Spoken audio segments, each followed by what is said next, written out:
Welcome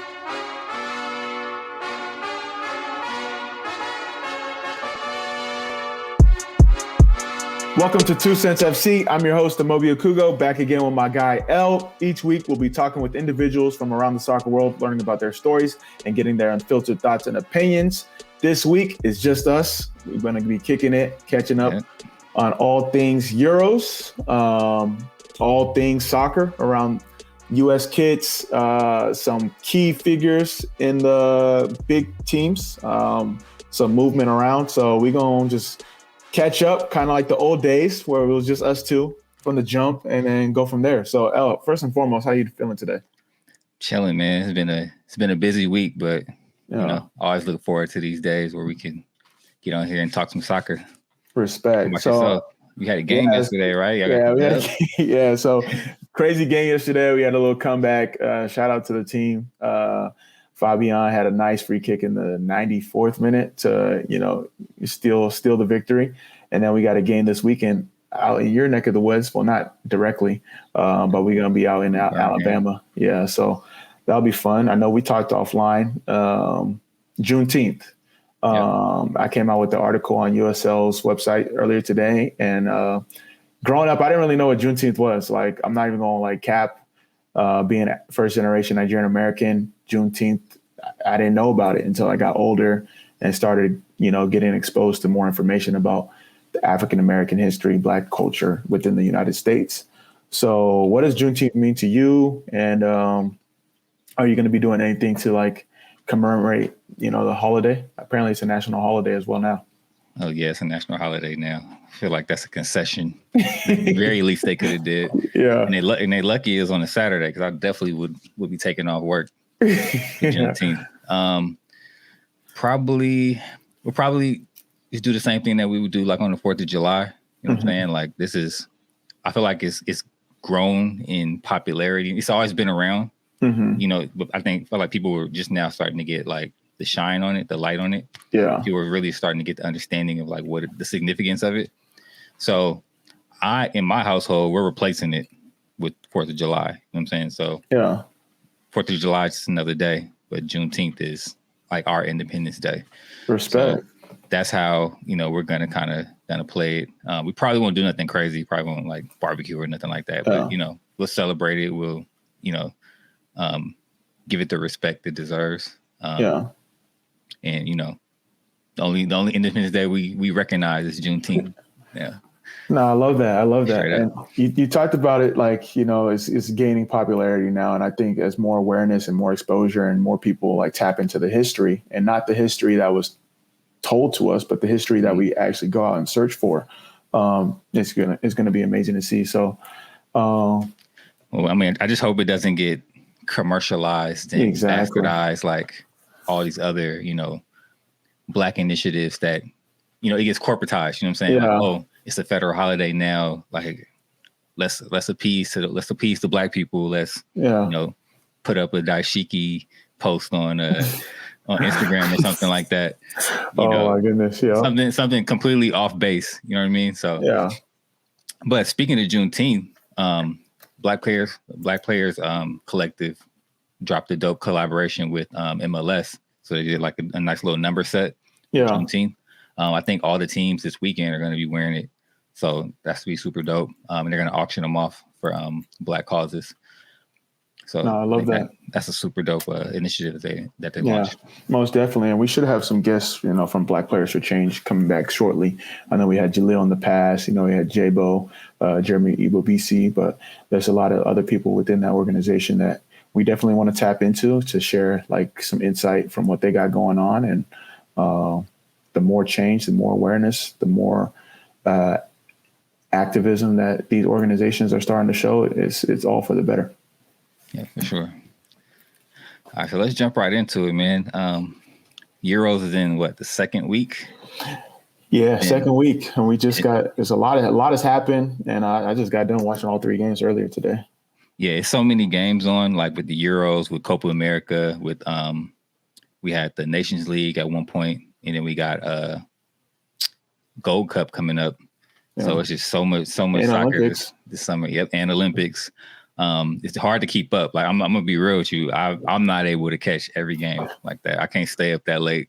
You know, I got places to go in the morning and stuff like that. So it's hard to catch every single game.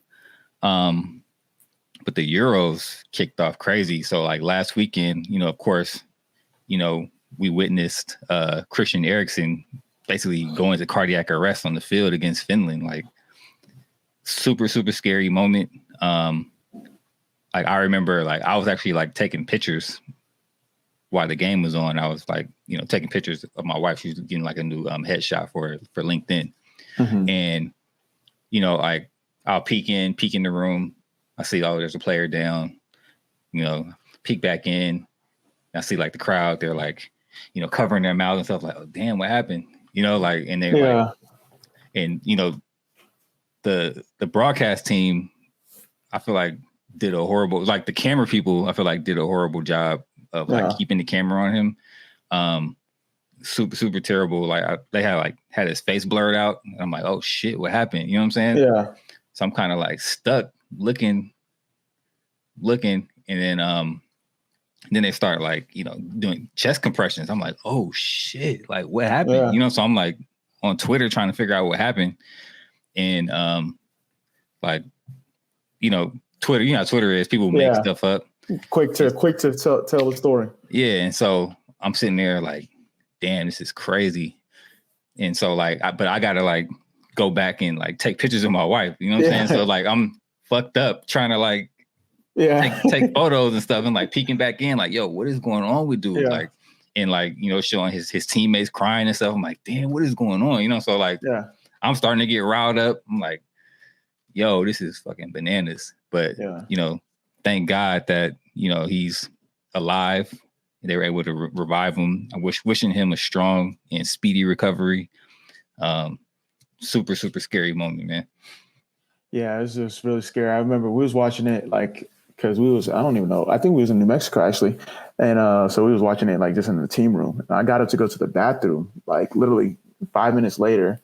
I come back and one of my teammates is like, Chris Eriksen died. I said, huh? What do you mean died? He's like, he's on the floor. He's not breathing. And so I'm like tapped in. I'm trying to figure out, wait, what? Like, and if you guys like don't know, our team lost a teammate, Promise Isaac, our first year due to something similar, like something with the heart, cardiac arrest. I'm not sure the exact term of, you know, or the like diagnosis, but something with the heart. So like just going through the motion of like being an athlete and like knowing like, yo, life's so precious and like it can happen to you. Like you can be playing in a game. Next thing you know, you just down off of throwing. Like no one touched you. I was like, yo, what, like a crazy tackle? I was trying to figure out what happened. He's like, no, he just fell down. He's like not getting up. Then you see like his teammates. Then you see his partner, his wife, I think, or his girlfriend. And you're just like, wow. And like now you're thinking like, yo, how would I be able to like, and if I was in that situation, like, all right, you know, if like my friends were there, if my parents were at the game, like they're not at the game, or then what if they're not even watching the game and then now they're hearing all this stuff? Like, you can't even like, there's these moments you can't even prepare for. So like, and then just from the standpoint, a shout out to the medical staff and like I know the captain like came in and did a great job of like managing the situation.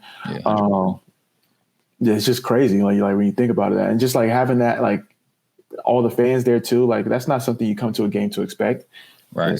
Like obviously we like on TV we see like death, but in real life, I like to see that. That's crazy. Sorry. And like in real time at that. In real time. I didn't see it actually happen, but I can only imagine people who like were watching, who watched it happen, and then everything that transpired after, like how traumatic that is. You know what I'm saying? Like, exactly. It's easy to be desensitized to certain things. You know, you're watching movies and stuff and, you know, you see death in movies and stuff like that. It's easy to kind of get a little desensitized, but like that's something that's like real life trauma, like even to those who like witnessed it, you know what I mean? Exactly. So definitely, you know, take care of your mentals.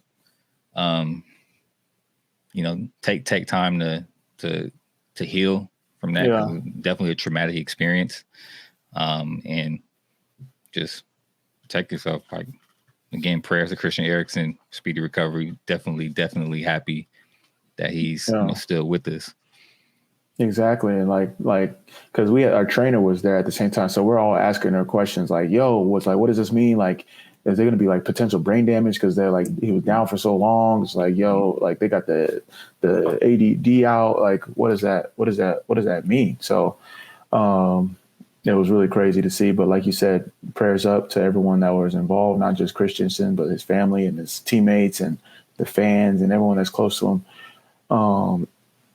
With that being said, that leads us to another question. Yeah, go ahead. Because I'm like, what do you think the response is? Like them having to play and then like too many games. Like, what's your take on all of this? Yeah, I was just about to go into that.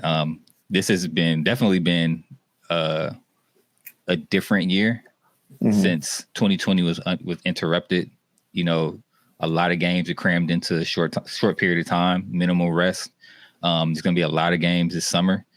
So it raises the question, like, are the players getting enough rest? You know what I'm saying? Like, there's a ton of football. Like, I know, like, for national teams and stuff like that, you know, some of those are optional, but like these dudes are competitors. They want to play. They want to represent their country. They're not going to turn down those opportunities. So,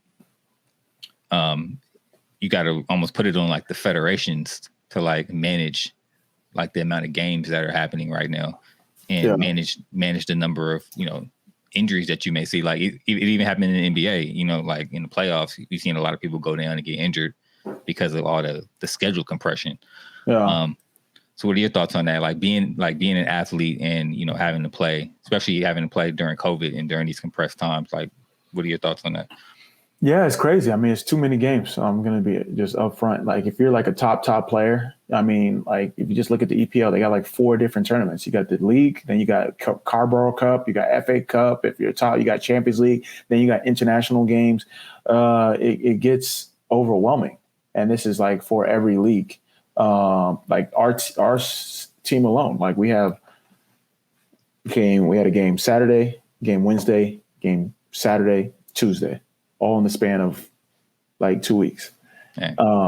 And then we just got added a game, like, because we have an international friendly now. And then so we switched the game to Wednesday. And now we have so these games are crazy. But at the same time, there's money involved. So I think they're going to start making like some ramifications, whether it's like big, deeper rosters, adding in more subs, you know, doing different things to like hopefully maximize the on-field performance, but also the rest as well. Okay. Yeah. I noticed that you guys are playing Cruz Azul, right? Yeah. So that just is that like a money game? Where did that come from? Well, we'll see. We might have to talk to the staff about that one, because what I'm familiar with and what a lot of athletes are familiar with, if a game's not sanctioned, if it's like an international friendly, money's involved. So it's going to be good for the players, good for the team, good for the city, good for the club. So we're not complaining. They should definitely come out, like, you know, being in, you know, they just won the league out there too. Yeah. Yeah, being in Central Texas, it's going to be a ton of Cruz Azul fans. It's not going to be a home game for us. That's all I'm going to say. Right. 100%. Y'all are playing in Austin? Yeah, we're going to be playing in Austin. Okay. Yeah, that's going to be bananas. Yeah, it's going to be fun. We're going to do a 2 cents game day vlog for that one. Oh, yeah, for sure. All right. So let's get into these brackets, though. Okay. So we're talking about the Euros a little bit, but let's actually go through. Let's see who makes it out of their groups. A couple teams have already made it. Let's let them know. Okay. Italy's already qualified for the next round. Holland's already qualified for the next round. And Belgium has already qualified for the next round. Okay. So is it the top 2 or? Top 2 and then like best, I think the best third place, or like one of the best third place teams or a couple of the best third place teams will qualify for the next round. All right. So Group A, Italy already qualified. Who we think comes out of there? You think Wales holds it down? So they have to get a result versus Italy, because Switzerland can win, but it would actually be based on goal differential. If they blow out Turkey, I think Wales has a strong enough team. I think Italy's going to rotate some people. They definitely want to get the first place position because they don't want to play like whoever they're going to have to play. if they ended up being in the second spot. Italy hasn't lost in like 29 games. They've been like undefeated, which is crazy stat. But I do think Wales. I think Wales will go through, even if they lose. I don't think Switzerland beats them by more than 3 goals, which would be the goal differential that they need to get to make it even. Okay. Actually, it would be +5 because Wales is +2 on goal differential. All right, so we got Italy, Wales out of Group A. About Group B, I know Belgium got it locked. Yeah, Belgium got it locked. I think Denmark will go through. I think they beat Russia. The goal differential aligns, and I think Russia, Finland, and Denmark will all end up with 3 points. But I think Denmark in that closeout game versus Russia is going to be a great game. It's going to be a war. But I do think they pull through, and something storybook with everything that's gone on.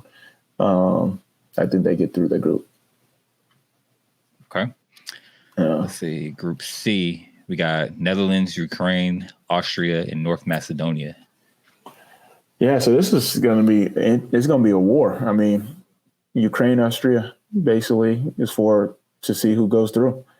I got Austria. I think the racist boy who's going to come back with a vengeance. He only got 1 game, so that was very interesting. But I think they end up beating Ukraine. Ukraine has a good squad, but I think Austria, they played pretty well today versus the Netherlands. I think they go through. Okay. So we got Netherlands, Austria out of Group C. Group D, Czech Republic, England, Croatia, Scotland. Damn, England is currently in second right now, which is... Yeah. But they probably beat their toughest opponent in Croatia, so that was clutch.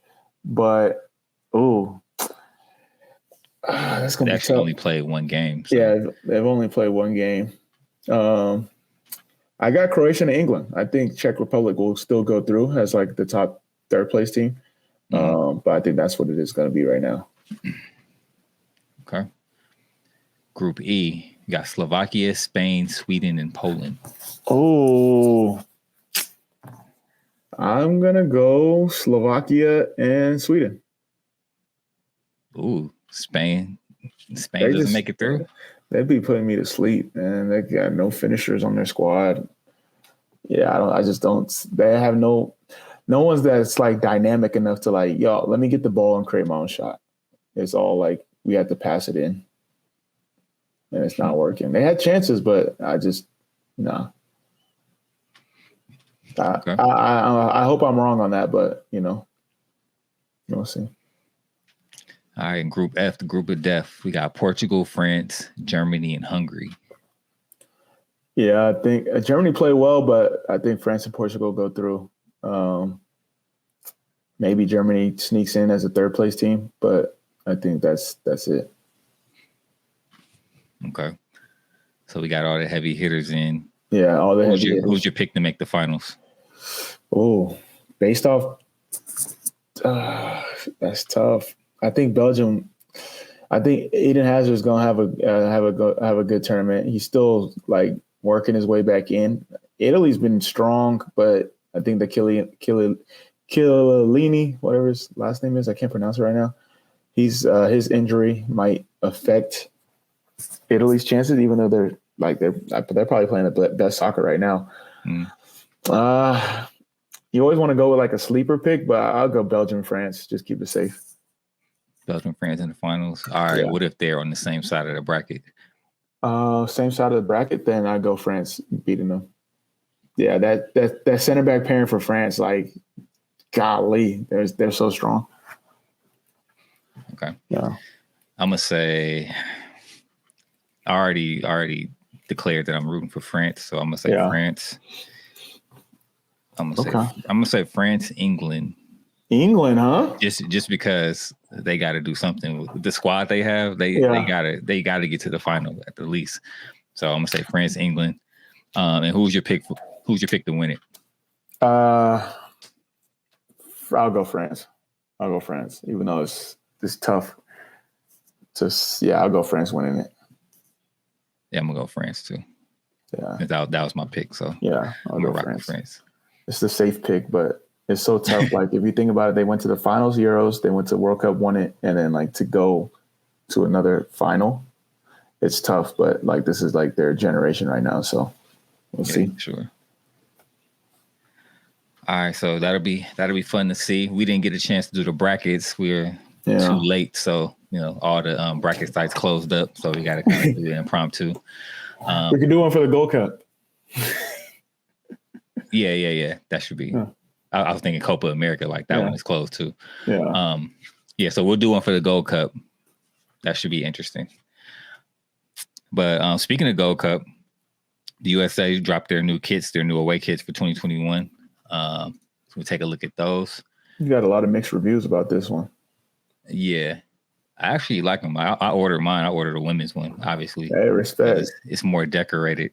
Yeah. I need the 4 stars. I need the the World Cup medal. I got a crystal done, of course. Respect. So what are your thoughts on these? I like them a lot. I like the jerseys where I feel like you could wear them out and it's not like, like weird. I would rock this out, like, especially summertime, like with some swim shorts or something. Yeah, I think it has a good pattern, a good design. It's different. I would rock it. It's not going to be like in my kit Hall of Fame, but I would rock it for sure. Yeah, it's kind of giving me Man United vibes a little bit with the pattern. But I feel like, what Nike is doing, they're like, all right, we saw how Nigeria's kits are selling, like crazy pattern sale. So let's go crazy with the USA kits, as if they needed, any help selling them. You know what I'm saying? Exactly. That was part of the philosophy, but I like it. I mean, like you mentioned before, it's a polarizing kit. Some people don't like them. Some people like it, but I think it's dope. I like crazy patterns. I like, bold prints and stuff like that. So that's just my vibe. So it fits for me. So how would you rock it? Like, what kind of shoes you rocking with it? Like Air Maxes or like, some Chucks? With that, I'm gonna go all white Air Force Ones. Okay. Probably. Yeah. Like just keep it clean and simple because the shirt is already wild. You know what I'm saying? So if you try to color block with the shoes and stuff too much, that could be crazy. You got to keep it Nike as well. You can get away with some white Chucks as well, though. The white Chucks with the red and blue stripe on the sole. The originals. Yeah, you can get that off as well since Converse owns or Nike owns Converse. If you want to be technical. Yeah, that's true. But yeah, that's how I'll flip it. Okay, like cool. Like basically like that with like some blue shorts, swim shorts or something like that. Hey, okay. Y'all just got a fashion lesson. Okay, what else we got? But I know we were talking Euros, we were talking France for the win.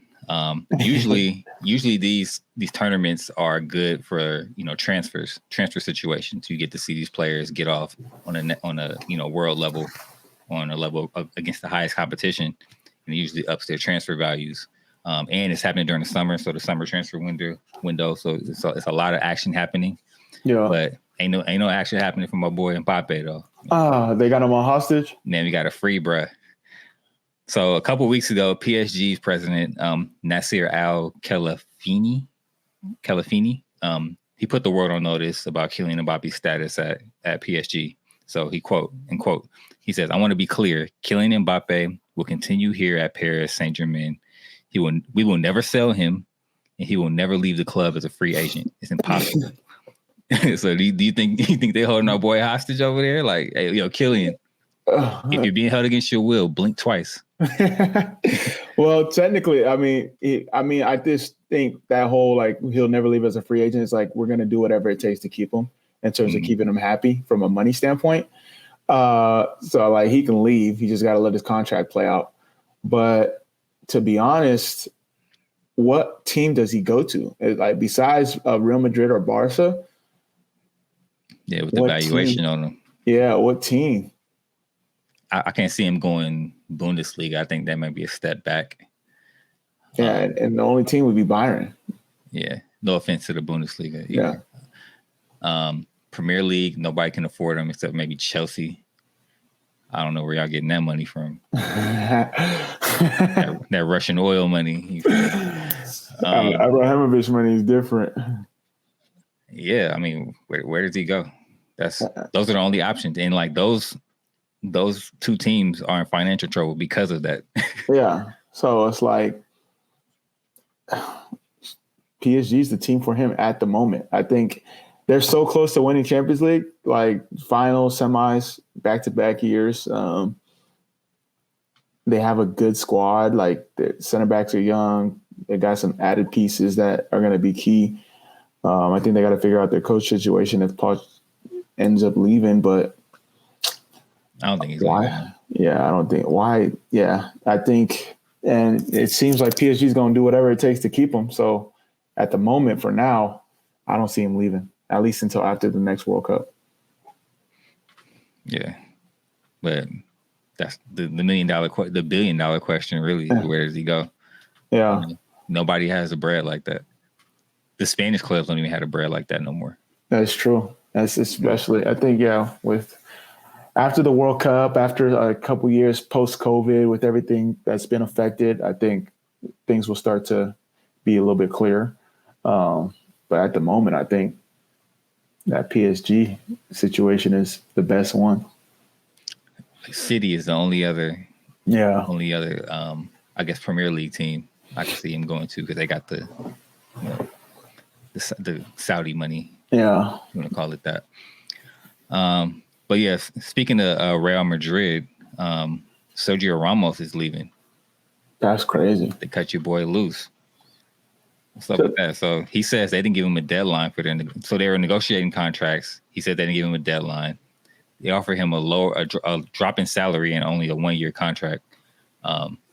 And I don't know if he walked away from that or if he accepted and they still cut him or like. So apparently the situation was like, all right, they were like negotiating, and then like they had like an expiration date, like, you need to decide by this date, but they never made it clear to him. So he's kind of like, let me go back and forth. Let me play the waiting game. Let me like different negotiation tactics that all players and agents use.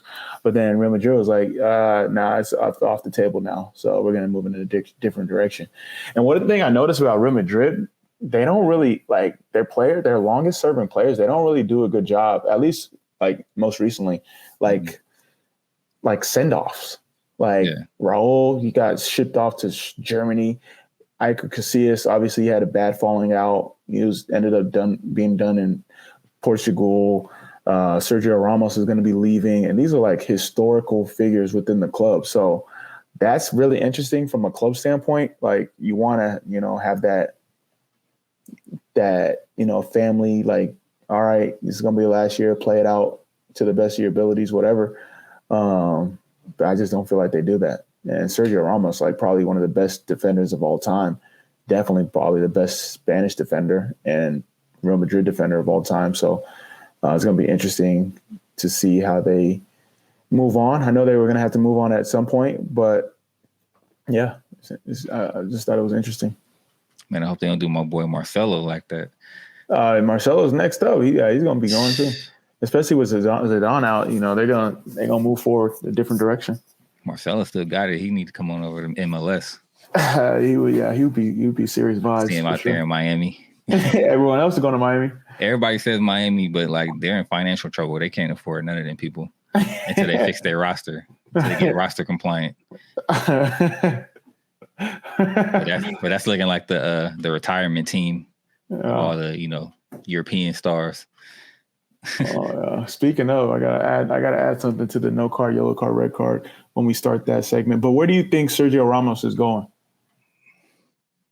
Realistically, I don't even know.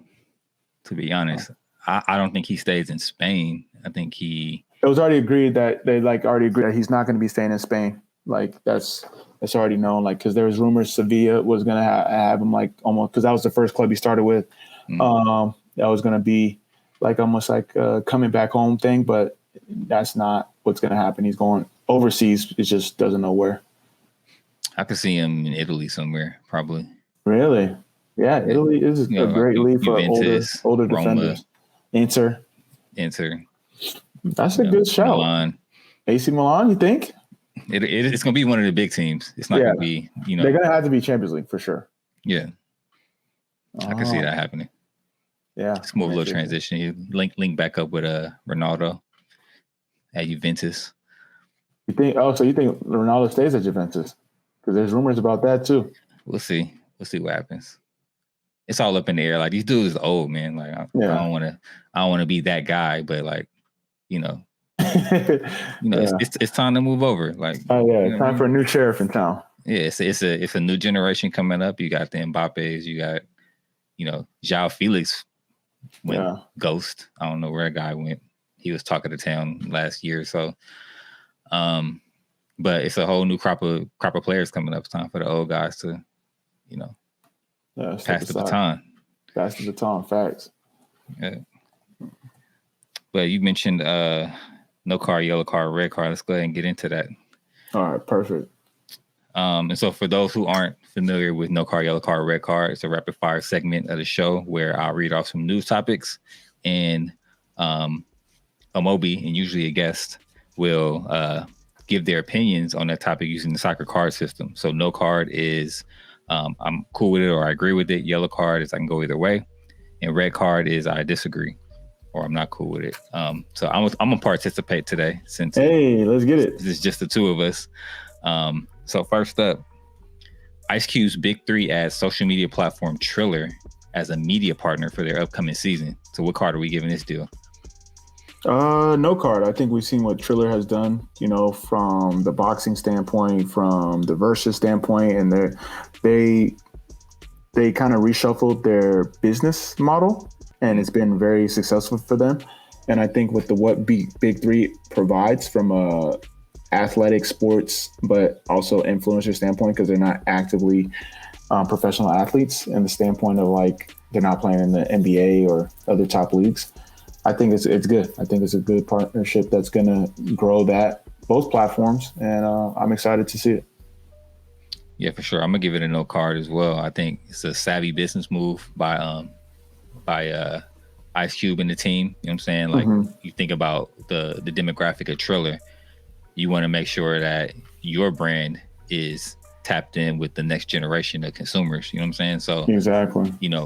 Aligning the Big Three, 3-on-3 basketball. That's probably like one of the most common, setups, basketball setups, like on the playgrounds and stuff like that. It's 3-on-3.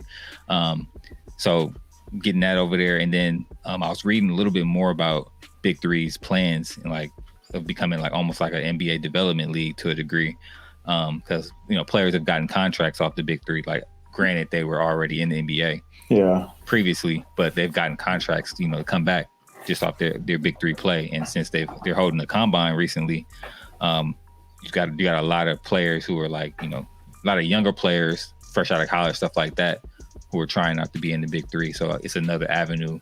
It's another source of entertainment. It's during the summer, so as the NBA is tapering off, Big Three is ramping up. So it's a gap in the market, and I feel like it fits the, I don't want to call it like arcade basketball, but it fits like that NBA Jam feel, you know what I'm saying? Like facts. And so like I feel like that bodes well with Triller and the way that their app is set up. So no card for me. That's a good shout. They got like the 4 pointers and different things like that. So I'm interested to see real life NBA Jam. Okay. All right. Next one. Your boy Jamie Vardy has become the co-owner of the Rochester Rhinos. So if you're not familiar with, historic, soccer teams in the U.S., Rochester Rhinos is one of those historic clubs. I forget what leagues they played in, but definitely a storied club in, America's soccer history. And they've been on hiatus for 4 years. As of recently, they were currently, I think, in the USL. And they've been on hiatus, and then your boy Jamie Vardy came in. I think he bought a majority ownership stake, right? Yeah. So bought a majority stake. But as of right now, there's no plans of, rejoining USL. None of that stuff has been kind of figured out. So what card are we giving Jamie Vardy for this investment? Good investment, bad investment? I'm not going to get into the financials of it because I really don't know like what he's looking at, but I would say yellow card. I'm interested in why he bought a Rochester Rhinos. I mean, I know the story, like lower league and bringing it up. I think his story can definitely help. but I definitely, and I don't know, but I would imagine he would have just done that for like one of the clubs he started with before he made it to Leicester City. I think that would be like a more strategic investment in terms of like story, brand, and like how you can like be a value add. But Rochester Rhinos is a very historic club, like more historic than a lot of different clubs that are popping up out of here in the States. And for it to come back in whatever capacity it comes back in, whether it's NISA, USL, if they have plans for MLS, I'm not sure how viable that is, but whatever capacity that they come back in, it's definitely needed. It's a historic franchise. So I'm excited, and to have his international experience and England experience for a lower level. I'm interested to see. I know there's a lot of ties between Charleston Battery and some like EPL, people, and I'm interested to see if they're going to kind of do the same thing with Rochester Rhinos. Okay, yeah, I'll give it a yellow. I'm not sure how well versed he is with the soccer landscape out here. I'm sure he did due diligence before purchasing the team. Yeah. But in terms of what he can possibly do, it'll be interesting because Flower City Union, I believe is the name of the Rochester NISA team. So they already got a NISA squad out there. I don't think there's territory rights or anything in NISA, but it'll be interesting to see what direction he takes it. Like, I would like to see him either keep it independent or try to bust an MLS play. I think he may be trying to bust an MLS play. Yeah, but from Rochester? I mean, if it has a viable market, like there's no, when you got Rochester, I'm not sure how far Rochester is from Buffalo. But you have the upstate market, which is Rochester's been a soccer hotbed, as a historic club. So it could be something there to it. It'd be interesting to see what happens. But I'm gonna give it a yellow. I think there's other squads he probably could have purchased or purchased the stake in and gotten like much more bang for his buck. But we'll see what the play is. Facts.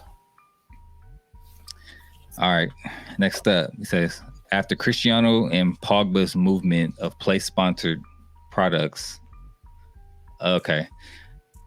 All right. So if you're not familiar with this, during some press conferences recently, I think it started with Ronaldo. He sat down at a press conference. There were 2 Cokes in front of him. He moved the Coca-Colas, placed his water down. It's like basically like drink water. Don't drink this soda crap, right? Yeah.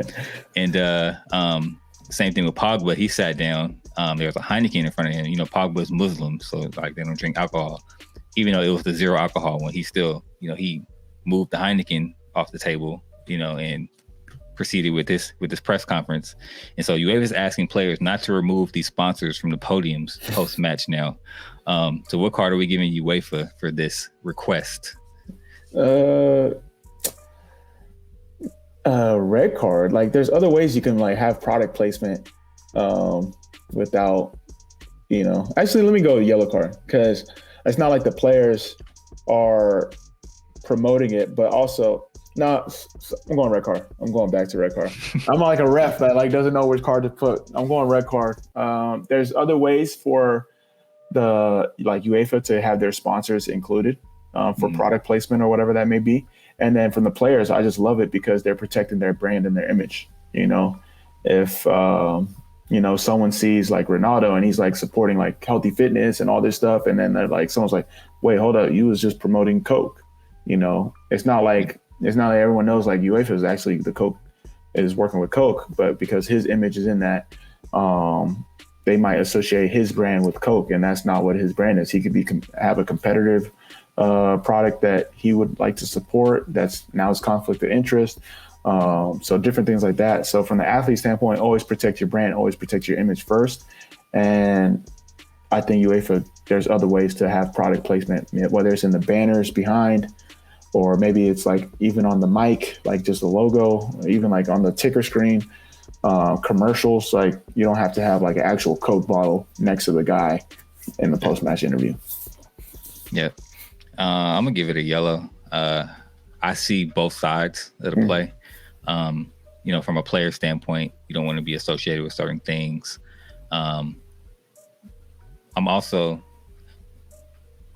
I don't know how naive, the average, viewer or consumer is to like automatically associate Ronaldo with Coke. Like, it's there for every single person that comes up to talk. So it's obvious that it's not them. It's a UEFA thing.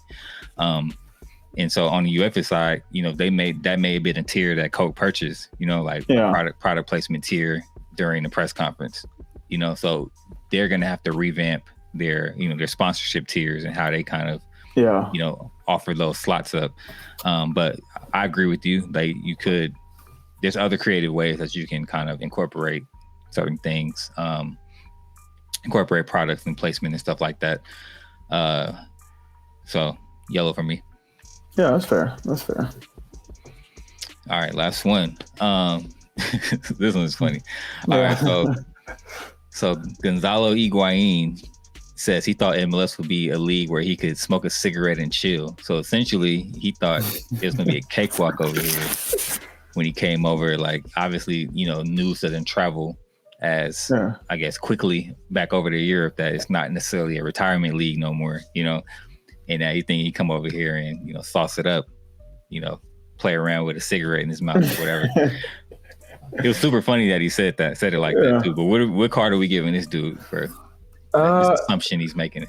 I'll give it a red card all around, just because, like, not only him, just a disrespect to like his compatriots. Like, we're all a soccer fraternity, no matter what level you play out. If you're a professional soccer player, obviously there's different levels, like, but you say that publicly, then it's like, yo, your brother played in this league for like 8 years. Yeah. Like, and it was a baller. So it's like, obviously he's going to tell you some insights where it's like, yeah, you probably score a bunch of goals, but he's probably telling you too, like, yo, it's a hard league. Like, you got to grind.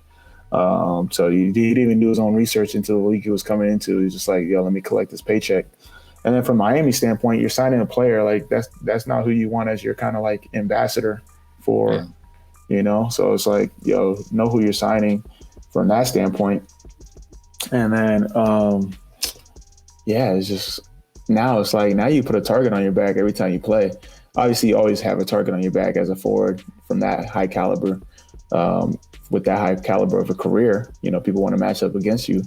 But now it's like, this dude was talking shit like we just some chumps out here. All right, I'm gonna two-fit him. I'm gonna make sure he's gonna be hard for him all game. So yeah, I'm gonna give him a red too for thinking it was something slight. Like, thinking he can come out here and I mean, all you gotta do is ask your boys. I mean, obviously he's not friends with Lampard and them like that, but they couldn't hang out here.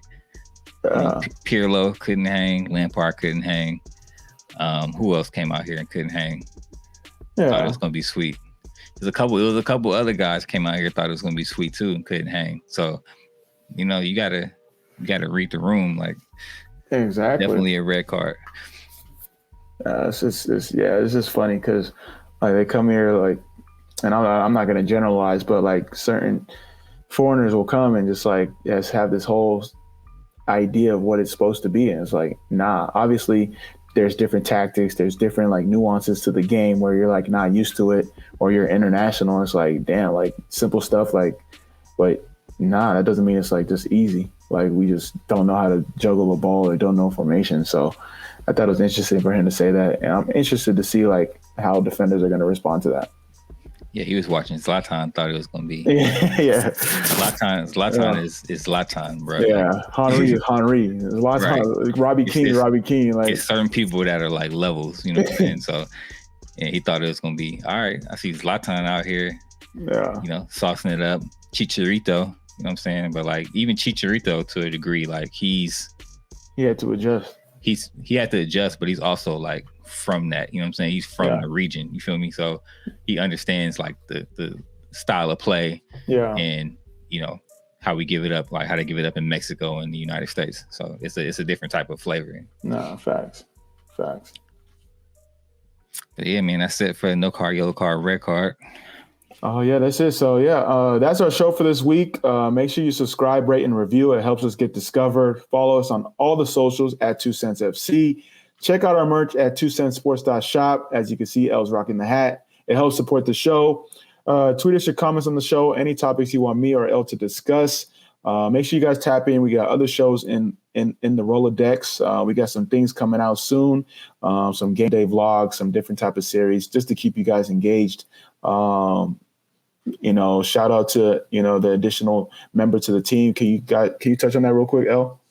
Yeah. So if you follow us on Twitter, you know that 2Cents Sports has been expanding, rapidly. We've been adding members to the team, adding more shows and more content in different sports at that. So, I know we're kind of known for soccer, but we also are looking to expand into, various other sports, basketball, tennis, football, really tell the Black stories in every sport, not just soccer. So keep an eye out.